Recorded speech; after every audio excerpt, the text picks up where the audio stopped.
Hai, kita bertemu lagi dengan saya Firdiansyah di channel Oprek Ilmu Komputer. Pada video ini saya mencoba melakukan pemisahan query read dan write ke host group secara spesifik agar semua incoming request query tidak membebani hanya pada node master saja. Serta akan kita lakukan testing failover jika salah satu node itu terjadi stop atau shutdown, dan apakah semua dapat dilakukan oleh proxy SQL. Ya, kita langsung saja ke TKP. Sesuai dengan judulnya, pada part ketiga ini kita akan memisahkan read dan write query menggunakan nantinya query rules pada proxy SQL. Dan tentu saja kita akan lakukan failover, di mana artinya berjalan otomatis tanpa campur tangan manusia. Oke, sebelumnya saya akan jelaskan topologinya. Ini masih sama seperti di video sebelumnya. Jadi secara default si proxy SQL ketika menerima incoming request, select, insert, update, delete dan sebagainya, proxy SQL akan melanjutkan ke master gitu ya. Jadi semuanya tidak ada tanpa pengecualian, semua pasti melalui master. Jika ada perubahan gitu ya ataupun select, nah semua itu terjadi di sini. Dan kalau ada perubahan, si slave-nya baru akan melakukan perubahan juga si slave-nya ya terhadap dari data master. Yang akan yang kita inginkan adalah ketika ada select, saya inginnya misalnya ada select, query select ya, saya ingin dia dibelokkan, si proxy SQL membelokkan ke slave-nya ini. Mau slave 1, mau slave 2 itu terserah. Yang menentukan adalah nanti si proxy SQL-nya nanti ya. Nah, tapi ketika terjadi perubahan, changes, apapun itu, insert, update, delete gitu ya, alter, truncate dan segala macam, itu hanya boleh dilakukan oleh si master. Karena semua sifat changes hanya boleh dilakukan oleh si master. Tetapi lagi-lagi saya ingin query select boleh dilakukan oleh slave-nya sini ya, entah itu slave 1 ataupun slave kedua. Oke, kita lanjut lagi. Ini kita besarkan. Tujuannya adalah proxy SQL memisahkan query SQL ke host group ID master yang sifatnya write atau ke slave yang sifatnya read only dengan mengatur konfigurasi di tabel MySQL query rules. Nanti kita akan menambahkan data pada tabel ini ya. Dan apa yang dilakukan proxy SQL jika salah satu node-nya stop atau shutdown. Nanti kita juga akan lakukan tes tersebut. Kondisi saat ini adalah IP proxy SQL di saya adalah akhiran 59 dan replication masih 58. Ini masing-masing portnya ya pada node master sampai slave 2. Oke, yang pertama langkah-langkahnya adalah kita periksa koneksi master slave dari CMD. Ini sifatnya opsional, tapi kita ingin memastikan saja bahwa master dan slave ini terkoneksi dengan baik. Jadi tinggal di copy di sini, lalu di sini ada eksekusi langsung. Jadi saya tidak perlu menampilkan loginnya gitu ya, masuk ke dalam environmentnya lalu baru mengetikkan ini langsung auto eksekusi gitu ya. Jadi ini hasilnya seperti ini, langsung tampil hasilnya. Nah, karena ini untuk master maka portnya 3307, nih untuk yang slave 1 dan yang slave 2. Oke, ini scriptnya. Yang kedua, akses ke proxy SQL via CMD atau client, lalu jalankan yang ini. Saya copy, saya tambahkan CD, ini saya besarkan dulu ya. Oke. Lalu kita select portnya. Nah, ini selalu ke 3307. Ya, selalu ke sini nih. Selalu ke master. Karena kan ada incoming request, dia select sini kan ya. Proxy SQL meneruskan ke master. Dia akan selalu membaca ke 3307. Ini akan selalu nih dia defaultnya ya. Lalu karena ini sudah oke, kita lanjut yang ketiga. Jika ada permintaan sebagai berikut, karena semua query perubahan changes atau edit data seperti insert, create gitu ya sampai revoke atau lainnya, changes lainnya gitu ya maksudnya. Semua itu wajib ke host group ID atau kita sebut kita singkat dengan HG gitu ya. Ke HG-nya master ya. Jadi rekan-rekan jangan sampai terbalik. Semua changes data itu harus ke master, tidak boleh ke slave. Oke. Maka arahkan semua query select ke host group atau HG-nya slave. Jadi ada permintaan kalau ada query select maka ini harus ke HG-nya slave gitu. Nah, ini bagaimana ini kita mengatur? Langkah-langkahnya langkah pertama ini sifatnya opsional, tapi kita harus pastikan ya bahwa master dan semua slave-nya itu konfigurasinya sudah benar, terutama pada variabel read only. Oke, kita masuk ke server replikasinya. Lalu kita cek di etc ini confd-nya cd etc sql confd gitu ya. Kalau kita lihat di sini ada, kita cek master cnf dan slave 1 dan slave 2. Kita buka vmaster. Nah, ini pastikan master itu read only-nya 0. Nah, di sini read only udah 0 ya. Terus kita masuk ke slave 1. Slave 1 read only 1. Nah, di sini juga read only sudah 1 gitu ya. Dan slave yang kedua juga read only 1. Oke, jadi aman ya. Ini untuk memastikan saja. Ini wajib ya rekan-rekan, jangan sampai tidak gitu ya. Lalu yang B masih tetap opsional. Nah, jika belum sesuai poin A, maka perbaiki terlebih dahulu nih. Lalu restart masing-masing node-nya. Kalau yang belum, kalau ada terjadi perubahan gitu ya, restart service-nya gitu. Lalu pada server ProxySQL, runlah kedua script yang ini. Ya, biar nanti si ProxySQL akan merefresh kondisi si replikasinya, si master dan slave-nya. Yang C, periksa HG write ID dan HG read ID. Nah, caranya adalah ini. Jadi kita login dulu ke ProxySQL. Ini ya, login, terus kita copy ini yang select-nya.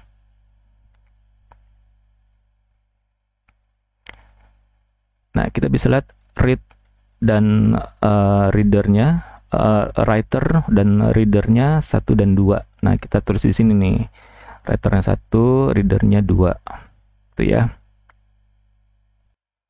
Oke, lanjutnya kita akan yang ke D, periksa host group ID pada runtime. Nah, ini tinggal di copy saja. Ini satu baris perintah ya, select-nya. Ini karena kepanjangan, ini kita paste di sini lagi. Nah, kita bisa lihat di sini yang statusnya dia harus online ya. Host group ID 1. Nah, 1 ini berarti dia writer. Karena dia yang kedua ini si slave-nya 2, berarti dia sebagai reader. Ya, sudah sesuai ya, sudah seharusnya maksudnya gitu juga. Berarti ini konfigurasinya sudah benar gitu ya. Udah oke. Kita tulis di sini host group ID readernya 2 gitu ya. Nanti kita akan pakai reader karena kan tadi sesuai dengan permintaan select harus ke slave. Oke, lalu yang ke E masih sifatnya opsional. periksa login user, dapatkan default host group. Ya, ini caranya. Saya copy, terus di sini enter. Nah, kita bisa lihat di sini untuk username si Verdi Proxy SQL ini dengan password ini, dia default host groupnya adalah 1. Ya, 1 itu berarti si ini. Ya, kalau kita select portnya gitu, ya berarti selalu keluarnya returnnya 3307. Default host groupnya tadi berapa? 1 ya.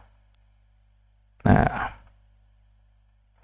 yang ke F, setelah mendapatkan HGID reader, ya HGID readernya ini kan tadi ini ya 2. Kita copy 2 ini, lalu run, ya run script berikut ini. Nah, ini ada yang kita harus gantiin di sini 2 ini berurut ya. Rule ID adalah 1. Ini primary key, jadi nanti kalau ada penambahan ke tabel ini maka ya, ditambahkan increment ya jadi 2.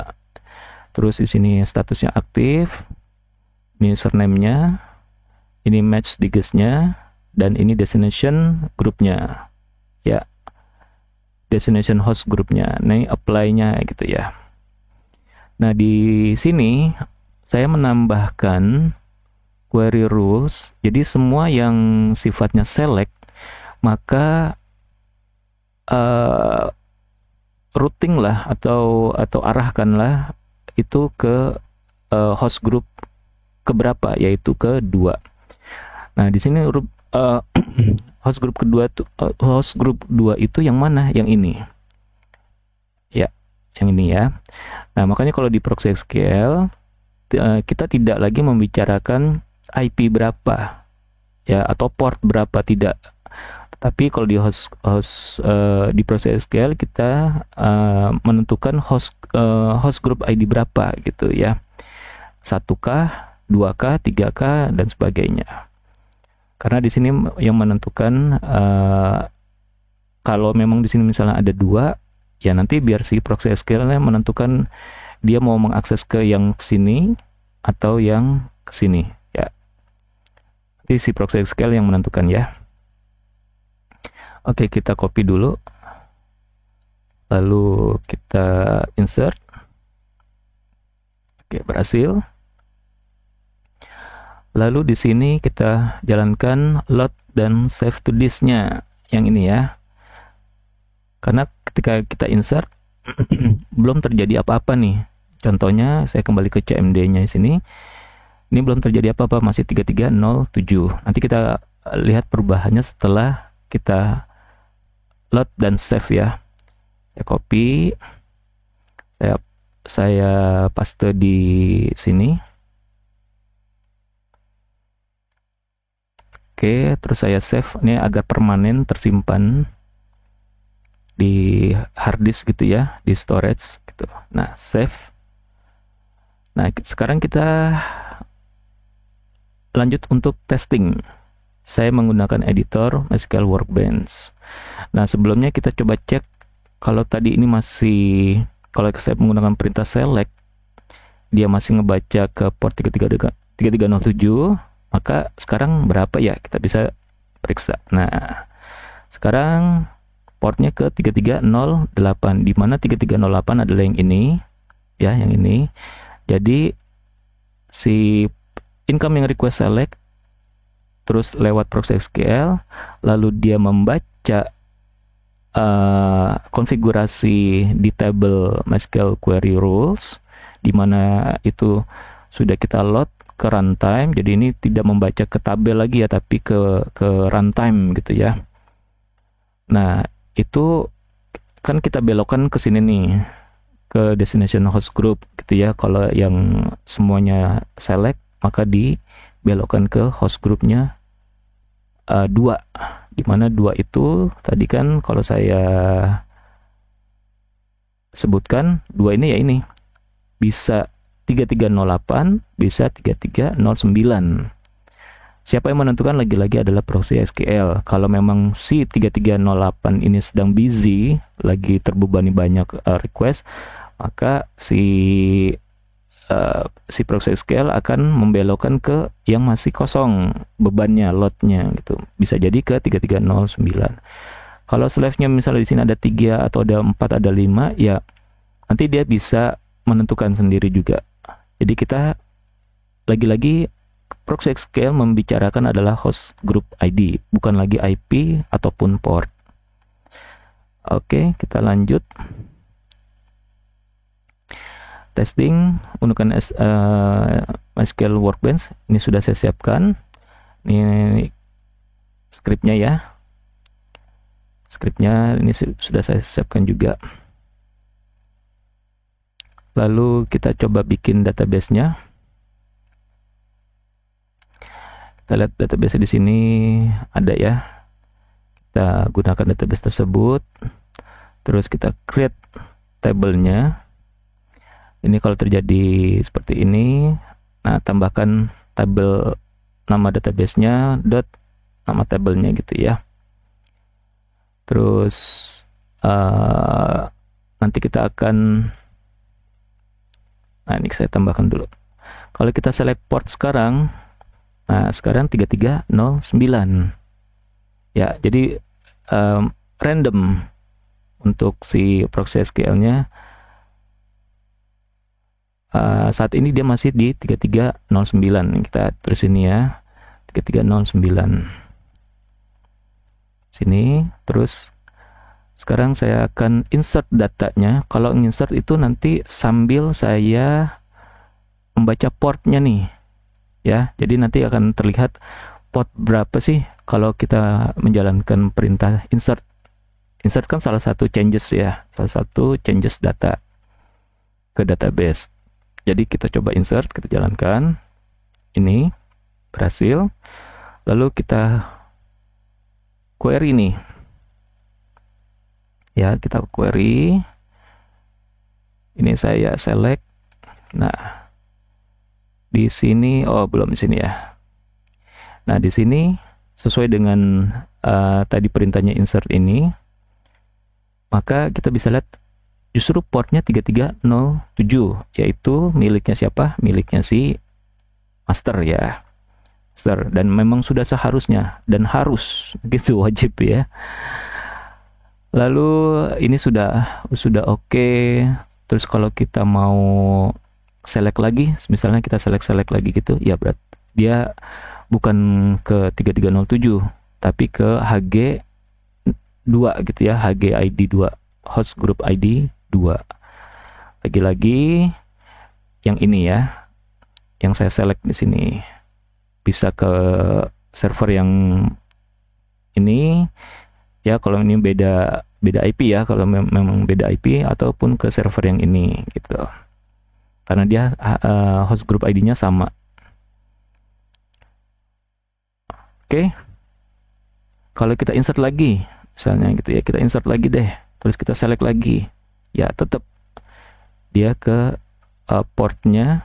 Saat insert dia memanggil port dan disimpan ya ini datanya ya, 3307. Kalau kita select port lagi, cuma select ya, nggak insert, dia bukan ke 3307.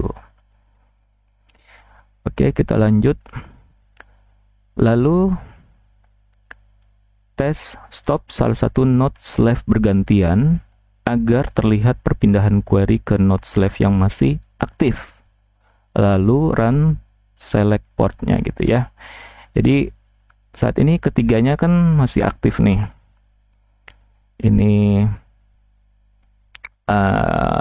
ya MySQL yang ini ya, saya pakai IP59 yaitu proxy ini ya. Jadi saya loginnya di Workbench-nya pakai via proxy.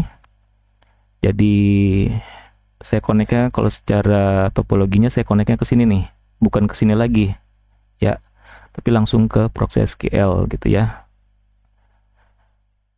Lalu kalau kita query saat ini di 3309, saya tulis di sini 3309. Lalu kita akan tes, kita akan matikan atau shutdown salah satu node ya, yang si slave-nya ya, yang slave-nya. Nah, kita akan matikan 3309. 3309 itu slave berapa sih? Ya, slave 3309 itu adalah slave kedua. Kita akan shutdown yang slave 2. Sini kita clear dulu. Kita shutdown ya, slave system ctl stop MariaDB at slave 2. Itu ya.